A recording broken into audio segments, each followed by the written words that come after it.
G'day YouTube, my name's Lance and welcome to Bundy Bear's Shed. Well, the weather report. Look, it's bloody beautiful today. It started the day with a few showers and I hopped out of bed and I thought, oh boy, I wanted to do some filming up the back and get stuck into the old Fergie a bit, the TA20, and it was showering. I thought, oh well, probably won't last long hopefully, but and the cold for the evening was only like 15 degrees. And through the day it's around 25, so most of the year we seem to stay in that 10 degree from hot to cold. It doesn't happen always, but it happens a lot. But we had some showers of rain and not a lot in it though. But yeah, I haven't measured it. I doubt that it'd be more than 2 or 3 millimetres, but look, that's fine, we don't worry. Any rain's good rain really. So I had a good day today. Yeah, had a better week, and everyone's getting sorted out now. Mum's going well. She's been sorting stuff out and buggering around, and come out here the other day to sort some stuff, and she's getting all Dad's affairs organised, and she was out here yesterday, come out for a visit. She hadn't been out for months, and with the old fella being crook, and I suppose she didn't feel she had time, or had other things in her mind. So she come out and she's been off with her friends here having a look around and going out for sneaking down to the where'd they go, the Tender Centre or I must have been tuned out for that bit, but yeah, her and her friend teamed up and off they went somewhere for a look at something, and she's been dropping a couple of oldies around, dropped a few off home, and yeah, so she's out and about, getting about, and yeah, she's, I reckon the last 3 months or so put 10 years on her, but yeah, she was starting to get a bit of kick in the step again on Sunday, and now she's getting it all ready for the next round when she falls off the perch, she reckons. So I said, oh, bloody hell, give a bloke a rest, will you? And but yeah, she's still driving around and that, but no, she's just sorting out power of attorneys and all that, because once one of the partners passes on, well, there's just work to do, yeah. And she said, oh, there's a lot of paperwork with all this stuff. And I said, well, you've got nothing else to do, Mum. Well, that's not the thing you tell old people, because they're always busy. But look, anyway, she's going well. I mean, seems to be adjusting well to the whole situation, and full of business still, and has her friends and her, the oldies there in the retirement village checking in on each other, and so it's a good thing. The things like the stamp duty, well, once 2 people own a property, then only one does, is you have to get the titles changed and all that sort of stuff. And but anyway, in the retirement village she's in, it's run by Church of Christ, and they look after all that. So yeah, that's a good thing. They'd want to. Yeah, it's not a good investment going into those places, but if you get the care you need when you're older, that's all you need. Hey? Don't worry about all them other buggers, and they'll just do what you need to do. So that's going well. I've had a bit of a shift around in my little hoochie here, and we've got some bit of different stuff coming, so I'll show you that a bit later on. This morning up the back, my head was clear enough after all the goings on to get a couple of videos away, and we did a video on putting the pistons on the con rods and just running through that, which side's the skirt on and the splitting the pistons and all that. That won't be particularly long, probably 15-20 minutes. And then we did a video on putting the pistons in the block. So I thought I was going to do the cam and do the timing, but I've been doing quite a bit of research on that, and on that sprocket on the TE20s, I've copied the other marks, the old marks on it, but they were saying, on reading up on it, they're saying that you can turn it around one of those 4 holes and pick up half a tooth, but then if you need to pick up a quarter of a tooth to get things lining up, you can flip the camshaft sprocket around, and that gives you a quarter of a tooth. Now, what I was going to try and do was get the cam in with the cam followers and put a push rod on and just get them rocking. But on reading the book and having a bit of a reviser on it before I did the video, it says about getting the head on and getting your valves rocking, and get a 10th hour feeler gauge, all that. Now, I'm not sure whether to go that way with you or not, or whether to go back to original and just have a cam follower in there with a push rod, and we can test the push rod, because I think it would be easier for you to understand without the head on, where you can actually see the piston on top dead centre and then see the valves rocking and what's going on, where with the head on you can get a good idea of it. But yeah, I don't know, I haven't made up my mind, so I mean, so that took until lunchtime today, probably after lunch, about 1 o'clock, to get those two videos up the barrel. They'll come out this week sometime, depending on what time I get, and it's really busy at work still, so that's great. So we'll just see how that goes. I'll think on that a bit further yet. We've got time, so I have been puddling with the plates. Excuse me for a second. That's the plate off the back of the head on the TEA 20, and I've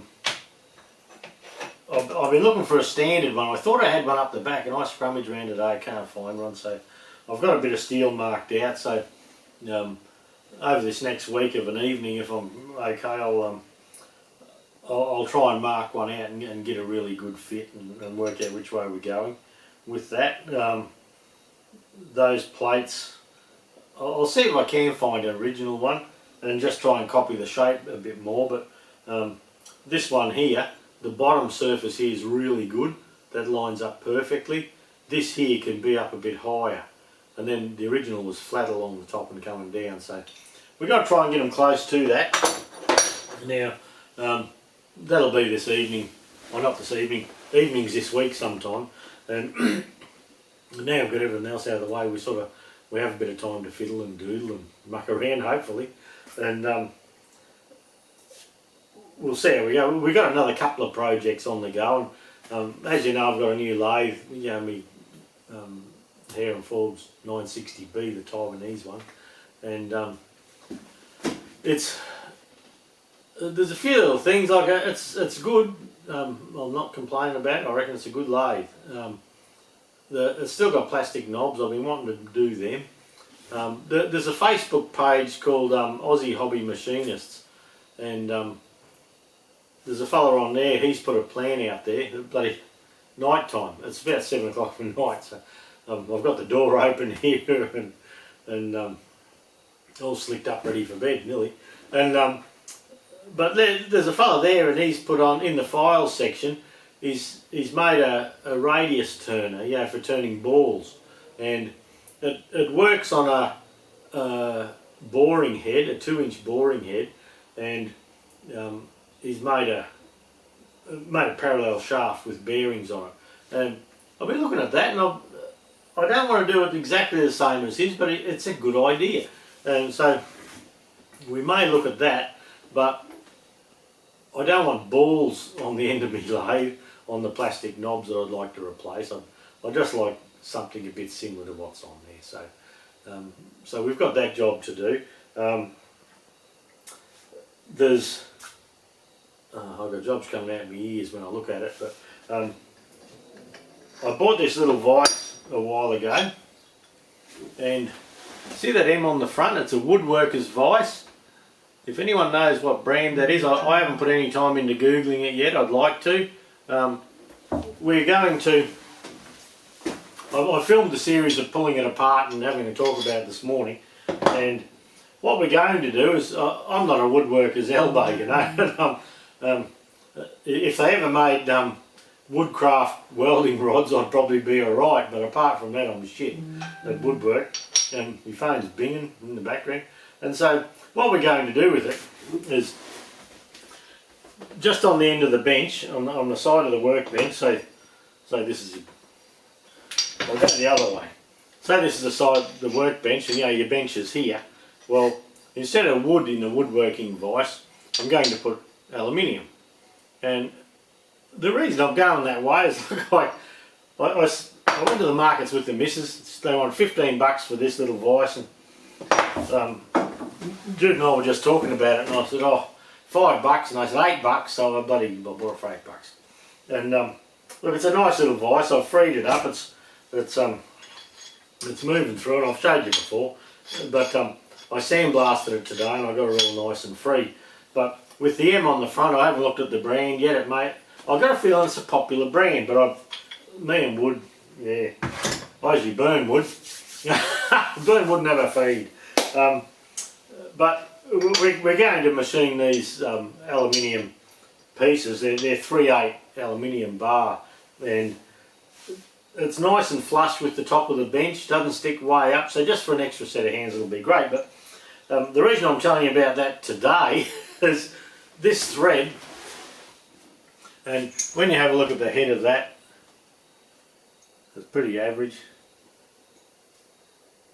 And it's all pitted and that, so I thought, well, part of the reno of the vise is that I'll remake this piece. Now, I brought it up the front here and I thought, oh yeah, looks like half 13, half UNC. So I grabbed the half UNC tap and put it on, and oh shit, doesn't fit. And so I got the thread gauges out, and it's half 12. Now half 12 at 60 degree is a UNS thread. Now UNS had half 12, half 14 and half 16 or something like that. And they had a couple of threads at ½ inch, a couple of different number of threads per inch, still with a ½ inch outside diameter, major diameter. So I had a look at it and I thought, oh okay, so it lines up exactly with the, I've got an AF thread gauge and I've tried to pick a bit on the end here that's not worn. It sits with that pretty good, and it's a nice fit. But also, ½ inch 12 is a British Whitworth thread, and they're 55 degrees, where it's 60 on the UNF or UNC and UNF and metric and everything apart from Whitworth just about. So, so I went and got the thread gauges, my Whitworth thread gauges, and I put them on. And you know, I know it's a worn thread, but I cannot pick the difference between the 55 and the 60. So what thread do I make? I don't have a, well I know with a worn thread on a vise, probably if I whacked a ½ inch Whitworth tap through there, it'd fit, it'd go in. There's no chance of me having a UNS tap ever. Well, I don't know, but it's quite a sloppy thread, so whatever we put would fit as long as it was 12 threads per inch. But I'd like to do it right, and because that's all chowdered out and a bit dicky, we have a chance of making a spacer here near the split pin, so we can take a bit more slop out of it and just gin around. You know, blokes with lathes and milling machines dick around. That's what I'm doing, yeah. We like to play. So that's why I'm interested to know about this letter M, and anyone knows straight off the bat, leave me a message please. And the reason being, if it's an American company, it'll be the UNS thread. If it was a British company, it'll be Whitworth. With the thread gauges I can't tell. I've looked up the major diameter of the thread to turn it down before making a thread, and they're both exactly ½ inch. So probably in a worn thread it doesn't matter, but I thought let's try and get it right, just to do it like that. So that's a series coming up. It's only going to be 2 videos or 3 videos. We've filmed stripping it, and you know, we had it I sandblasted it. People have asked me to film sandblasting, but in my cabinet and that, but you just can't, you know. By the time you run the cyclone, you can't hear yourself, and you try and peer through that bloody shitty screen that all sandblasters have got. It doesn't quite work. And yeah, you'd have to put music over the top, but people wouldn't really get the idea of it, I don't believe. So anyway, anyone that can give us a bit of a bougie on that, like I say, I haven't done a lot of homework on it, but I'm heading towards that, so any help would be appreciated. Oh, When I sold my lathe to Malteser, I gave him one of my live centres, and because they only come with a dead centre, but a live centre, and I've been slowly bringing my gear up to Taiwanese standards rather than Chinese standards if I can. So the other day I bought this extended nosed, it's made in Taiwan, tool master. It's Taiwanese extended snout. I see Bruce Witham uses these, and yeah, it's a good quality one. A better quality than the other, better price too, about bloody twice the price. But anyway, that's how you go. You've got to put up with all that, eh? And I'm just trying to set up, you know, perhaps when I retire, when I can afford to, or when I can get round to it, or sell me business, or whatever happens. I'd like to have a shed full of good gear, not just cheap shit that I'm going to be replacing. So that's another bit of Taiwanese coming, and the money from the lathe, I sold my lathe to my mate Malteser, and actually he was out here on Saturday, and back onto the Hart Pa, and the Hart Pa, she had a bit of a hard old life, and so I said to him, you know, he showed me the heads, and I said, well, you got 2 low valves there, you need to get them done. And he said, what are you talking about? So I said, bring her around home, I'll show you how to do the valves. So I set him up to do the valves. I did some, showed him how to do it. I showed him how to do the first valve in the old Warren and Brown valve facer, and he was off and racing after that. But the belt on it was bloody shit, and it's just perished from old age, and we ended up getting a cog belt putting backwards to keep going for the day. And oh look, it was just he got the job done. Then we sat down and did the seats, and I've got a manifold grinder up the back there, a big 3-phase manifold grinder, and so we set up with that, and I sent him away, and you know, off he went, no worries at all. And he's machined the surfaces that go onto the, it's a 4-cylinder tractor, but it's got 2 cylinder heads, each doing 2 pots. So by the time you put that manifold on the top, you've got to nip the studs there up, then pull the heads in, and you got a bit of a juggle to keep all the surfaces true. So, but he's trued them up, looked really good towards the end of the day, and so yeah, we weren't finished till bloody 6 o'clock. I was sitting having a beer watching him at the end, and but he's got that done. He's got a little bit more to do on the heads, and so yeah, we got into that. But the money he gave me for the lathe,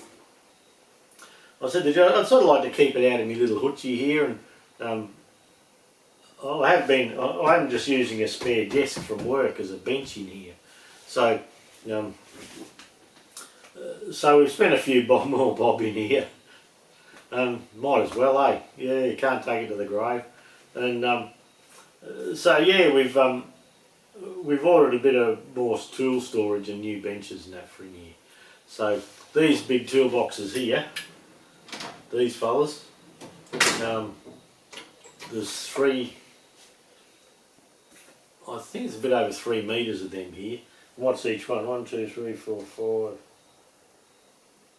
11, 12, 13, 14, 15. So each one's 20 drawers, and there's 3 of those next to each other.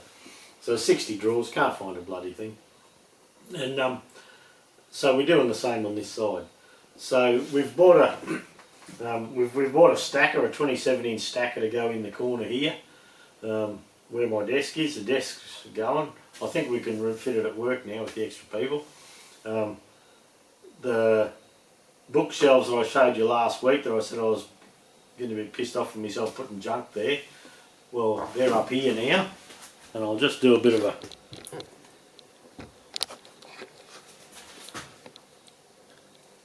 they're all up on the wall. I think you can see all that. Yeah, bloody oath. So I've got to turn the thing around now, see where I am. I lost myself. Not hard. And so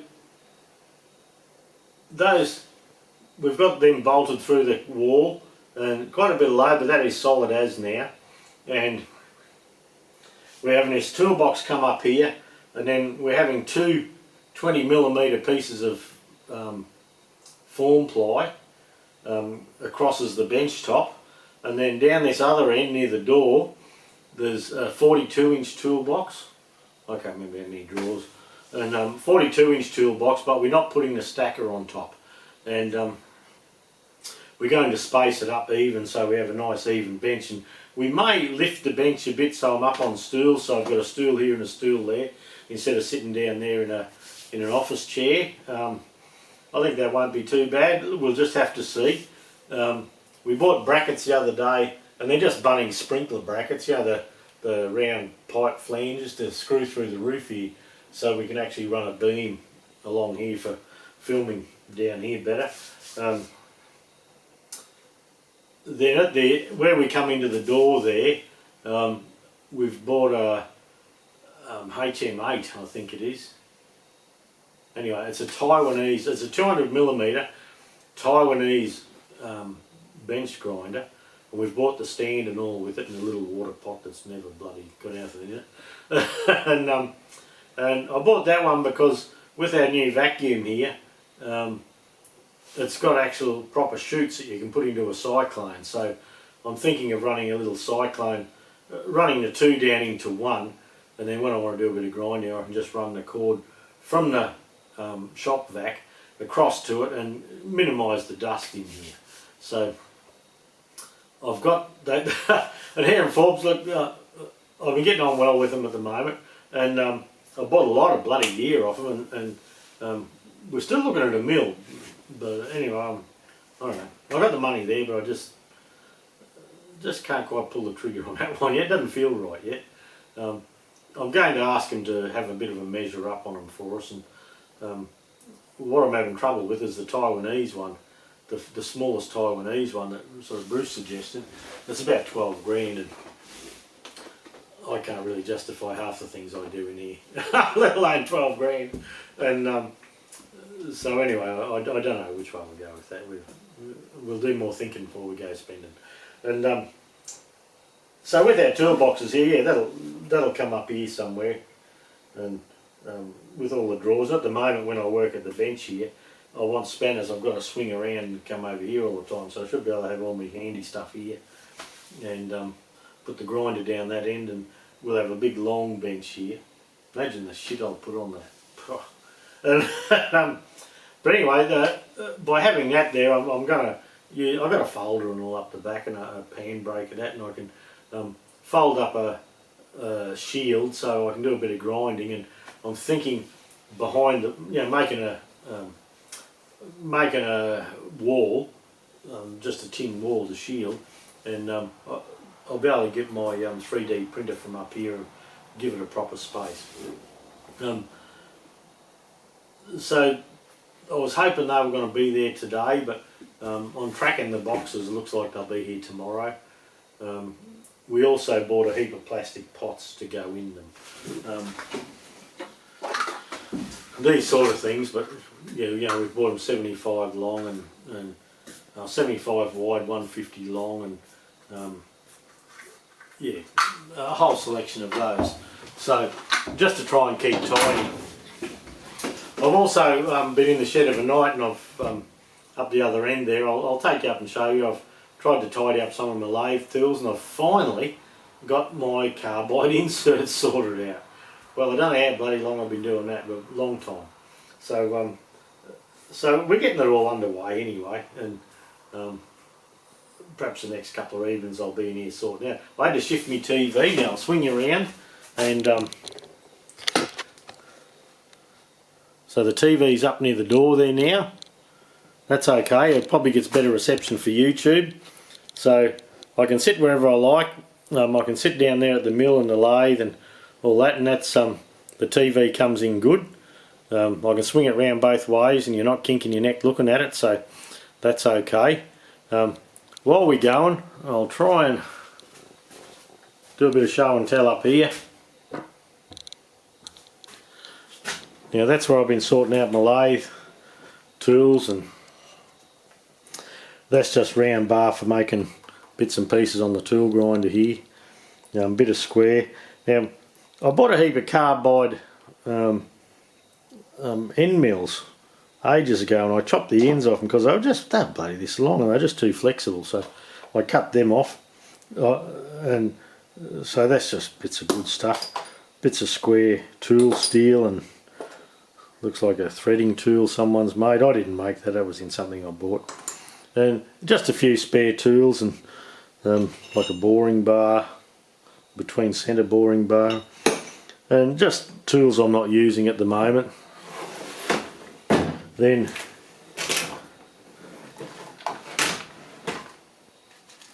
that's my cardboard inserts. All this old stuff. The bloke gave me a big bag full of stuff for nothing. He says, "Oh, you can have it." And I said, "Oh, what am I going to do with that?" And so I've never been sure what I've been going to do with it, but I'm too scabby to chuck it out. And but I always thought that if I needed a special tool and I needed to like braze a little carbide on, I could. I've never done it, but I could. And all the other stuff, spare boring bar, or spare parting blades and things like that. So that's coming up all right. In the kit of stuff he gave me, there's two different ones, and they must be silver soldered on an end, and they make a drill out of it. And here's a smaller one. Don't look like it's been used ever, really. You know, that's interesting to me. I'll see how we go with that. I've always thought I'd like to have a play with that. Whoops. And that's just too full at the moment, so I don't know. I'll have to have a bit of a think about this. It's or else go through them and pick the junk ones. And but then, yeah, we won't look in there. That's shit. I didn't have to make my thing. Make a thing. Already had one. So anyway, we'll see. Alright, hang on a sec, we'll go up the other end. Okay, now we're down this other end here, and this is another video we've been doing, and we got this all stripped today and taken up the back and cleaned and all that. Bruce with him, he said, from Gemtrek, he said, when you get these things, he said, pull them apart, get the rubbish out of them. They'll be sandy and gritty, and don't go putting a heap of grease in, just put oil in. So I just bought this, as you'll probably remember me buying it a couple of weeks ago, $360. And I thought, okay, let's pop it apart and let's do the thing, do the whole bit. And so I'll just bloody zoom in a little bit there. And so I stripped it out, and we've done the video. It took about 45 minutes or so to get it apart. We've done the video on stripping it, and it'll just be another couple of part series just for interest more than anything. And this main base here, well, you can stick your hands in that hole there and just pull it out, and it come out black grains of casting sand. Bloody terrible. And then there's a few things we're going to do to this, and these washers are very skinny under the heads and they stick through too far. These are different lengths, and I think you remember me saying about the dog chewing that off. Yeah, you can see the finish there. So there's room. I'm just going to even them up, then make some proper washers. I don't think you could have got a cheaper washer under the head there if you tried. I thought I'll strip it right down, have a good look, and anyway I pulled this gear off, and this gear's on the shaft. Like, that's not a good fit really, but by the time we redo the key and get it tied, it'll be fine. But yeah, this is the key out of it. Well, that's had the shit chopped out of it. Look at it. Unreal. The roughest bloody thing. And when I got the key out, here's another piece underneath it there. So that key's been in and out, so who knows. So I've got a bit of 5mm key steel here, so we'll make a new key as part of the series. We're doing that. Where the worm drive comes in here, that's a piece of plastic as a thrust. I'll probably make a little brass one of those up. It sits against this looks like a sprayed metal housing casting sort of thing. So we'll put a bit of brass there. The whole thing's pretty good. Like for around $60, you know, you're going to by the time you buy a brand name one, you know, you can chuck 1,500, $2,000 out without even trying, or buy a second hand one that's half worn out. So, oh shit. So the bearing, I pressed the bearing off too. Now I was playing with this before, and you can actually get that on with your fingers. So the I probably can't now. I've been playing with the bloody thing, but that bearing, it's a 32007, and when you put downward force on it, it just feels rough. And so I've had all this up the back, washing and cleaning and blowing dry and all that sort of thing. And for the life of me, I've washed this thing half a dozen times. I've washed it with brake cleaner. I've blown it all out. I've re-oiled and gone again, and I just cannot get that thing to run nice. Doesn't matter how you go, it's all notchy. So I rang my local bearing shop, and they have one there waiting for me in the morning. So we'll go over and pick that up. We'll make a new keifer in here, and we'll file it to fit properly. But all in all, I am happy with it. It's just I've got a few little lathe jobs to do, and for the money it'll be handy for me. But yeah, it seems to be the run of the mill with the Chinese stuff now. You just pop it apart and away you go. So I've got a bench full of shit here, and what's going to happen is my new toolboxes are going to turn up tomorrow, so I'm going to have to lift everything up, and yeah, tomorrow night try and get it all in so it's not sitting outside. So anyhow, not to worry. Okay, oh, this little vice here, that was my dad's. Mum gave it to me, so once I finish this vice and I get that on the new bench, I'm going to tidy this up for keepsake. It's a handy little thing too, but it's got steel jaws, and I have had it on my bench here to use, but this one with the soft jaws I think will be handy. But I'm just going to do that up because it was Dad's, and it's silver. I don't know. I was thinking of making this one maroon, so I might have go and buy some maroon paint. We'll see. Okay, hold tight. Okay, that's it. It looks like we're starting to get back on track. I did decide, I had a bit of a think to myself, think out loud, and I was wondering whether to add this machine and little bits and pieces to the end of the stew, and I thought, no, look, doing the vice up, that'll be one or two on its own, and people can either choose to watch it or not. Doing up the dividing head, we'll keep that on its own. Yeah, people like machining at the end of the stews, but yeah, sometimes it's just too much to get through. So we'll just see how we go with that, with some of our jobs coming up. This week I'll be tidying up in here again, and hopefully that's about it. Surely I can't fit much more in here, but it'll give me another 30 drawers or something to put shit in, and so we'll see how we go. I'm doing carbies and injection pumps for people. I'm going to stop doing that. It just takes so much time up, and I did a pump for a fella, and he's been complaining about it, and it turned out his fuel tap was blocked, and so I've pulled the pump apart again, and I found paint in it, and I may have, I wrote a note when I pulled it apart about putting a spring in the right place, and I don't know, my note seems wrong to where the reference is. So anyway, we'll see how that goes. But some of the carbies, once we get done what we're doing, we're not taking on any more. And one just turns up out of the blue the other day. Oh, I'll get Lance to do that for me, I'm thinking. Oh. So I've got a couple of carbs to finish off still. Now we're a bit back on track. Hopefully I can knock them through.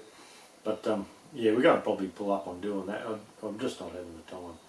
And by the time the weekend comes, or something like that, then you've got 2 carbies or 3 carbies and an injection pump to do, and you're trying to knock videos out on the series to help Sparex along, because they help me. We're just not getting anywhere, so I'm thinking of pulling the pin on that. just to concentrate on other things anyway.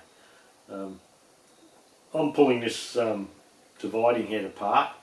I've got a rotary table over there I've had for years, and I just bought it at a swap meeting one time. It's a Vertex, good brand, but I've never pulled it apart, so I'm thinking I probably should be doing that. We'll see. But yeah, so a lot happening without anything else, so we'll see how we go. Look, that's it for this week. It's just a chat again. Hopefully all this stuff turns up and we can get all set up. There's the Diamond Eccentric Engineering, you know, the Diamond tool holder people. They've got a nice little kit bench stand, you know, for doing lathe tools and all that. $270, and it comes with all the proper laser cut bits, and you just got to drill the holes in the right place and all that, and you can set it up under your grinder and yeah, set angles and that. I've been thinking of doing a kit, you know, doing a video on that as well, so we'll just see see what happens. But look, that's it for this week. Well, I've got a mess here. I keep looking at it thinking, bloody hell. And have a good week, everyone. Yeah, hopefully everything goes well for you this week. Hopefully we get done half of what we plan on doing in here this week, and looks like there's going to be a lot of video editing. We videoed all day today, from when the rain stopped in the roof to well, right up at 7 o'clock tonight, and we've been videoing just about all day. So we'll see what comes of that. Hopefully there's a bit of good stuff there, and hopefully I haven't ballsed the microphone up or done something, but might have done. That can happen, and it does. But have a good week, everyone, and thanks for dropping by, and we'll see you all next week.